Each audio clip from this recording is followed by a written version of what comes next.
ओडिशार परंपरा को बाहर राज्य में उज्जीवित रखिबार प्रयास जारी रखिछंती विभिन्न ओडिया संगठन।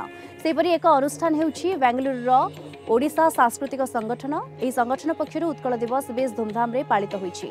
बेंगलुरुर एचएल कन्वेंशन हॉल रे पालित होइछि 40तम उत्कल दिवस। चलित वर्षर मुख्य आकर्षण थिला पाइक अखड़ा, जहाँकि दर्शक माननकु बेस मनोरंजन रो खोराक जोगाइथिला।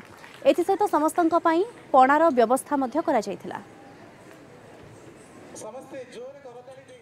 आमर ओडिशा कल्चरल एसोसिएशन को एबे 52 वर्ष एक्चुअली हैला, बट आमर जो रजिस्टर हैला पर उत्कल दिवस जो होचे आमर 40 वर्ष ए वर्ष हैला उत्कल दिवस हमें मनाउछु। आ हमें उत्कल दिवस माने हमें डेफिनेटली ओडिशा रु डाकुछु आर्टिस्ट को, किंतु ओडिशा रु एमती जो माने रियली ओडिशा रा कला संस्कृति की नै कि आगो को बढ़ुचंती से मानन को नै कि हमें डाकुछु। बेंगलोर रे ओडिशा कल्चरल एसोसिएशन संस्थार आमे यही उत्कल दिवस एवं पणा संक्रांति को पालन करुचु अति आडंबर सहित।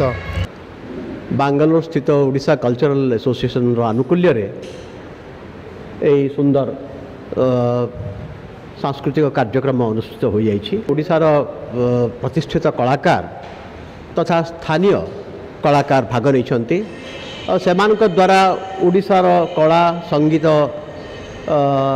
नृत्य इत्यादि परिवेषण जो भली भाव है मु कहबी नितांत चित्ताकर्षक थिला, मनमुग्धकर थिला। एवं सर्वशेष ओडिशारू पाइक आखड़ा खोर्धारू जो पाइक